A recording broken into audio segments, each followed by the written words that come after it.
wisdom, neuroscience, and psychology. All right, Bob, how are you doing? Doing great today. Thanks for having me. Thank you so much, man. What is what a introduction. That's so interesting. Your life sounds like a movie. What can I say? Well, it's been a long, strange, wild ride, I'll say that. It it does sound like so. Before we went live, I asked you, so are you still based in Miami? And you said no, but you said no for a very specific reason, right? Right. Yeah, I was in Miami, but uh, I don't know. What I mentioned to you is that my mob clients chased me out of Miami. It wasn't so much of a being chased. It was kind of a mutual agreement. We came to a difference of opinions, and we decided mutually that it would be best if I left the city.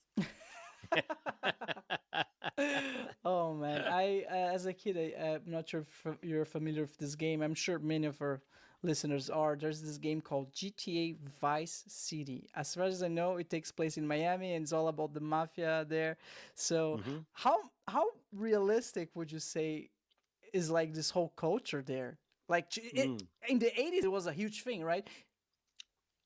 Yeah. Mm. If anybody's ever seen the movie Scarface, if anybody's ever seen the TV show Miami Vice, they both really catch the vibe of what Miami was like. You know, of course, the stories themselves are fictional, but the vibe is accurate.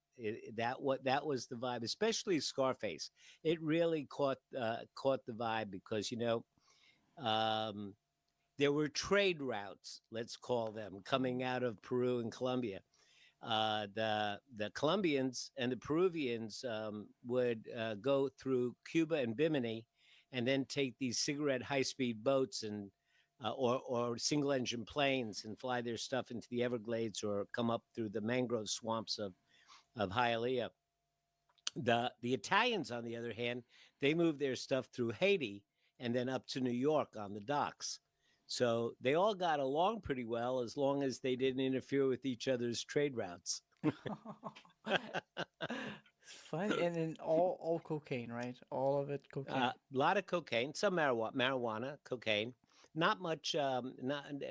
Fentanyl and heroin wasn't big then, but cocaine. And then it was interesting. I remember the time when we first heard about something new that was coming in. It was called crack.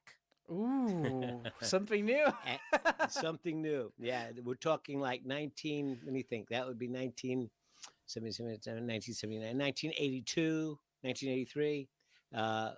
Before that, it was all powder. And then crack started coming in. And one of the things that the smugglers loved about crack is that once the cocaine hydrochloride, which is a salt and very smelly, was turned into crack, it had very little odor, so the dogs didn't detect it as much. So they could move it through a whole lot more easily.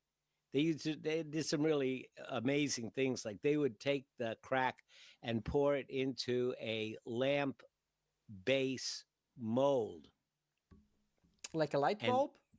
like no, like a lamp base, like the base of the lamp, Oh, okay. and it would look like a jar or something like that, but it would be all crack because it solidifies. It solidifies and turns into a hard substance.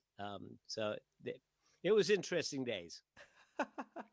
I mean, for sure, it's very interesting. And so I need to ask you, Bob. So when you became a lawyer for the first time, like, you had in mind that you would be, you like, was it your goal to become a mob lawyer, or that came No, out? no. How does the story unfold? Well, it wasn't even my goal to be a lawyer. Oh, what? Okay. Um, I mean, if we go all the way back, I was a football player in college, and I broke my ankle in my sophomore year, and I flunked out of college. And my folks, I grew up in the popcorn, cotton candy, caramel corn business in amusement Mm. parks and carnivals. And so having that, when I flunked out, I went to a food school, and my real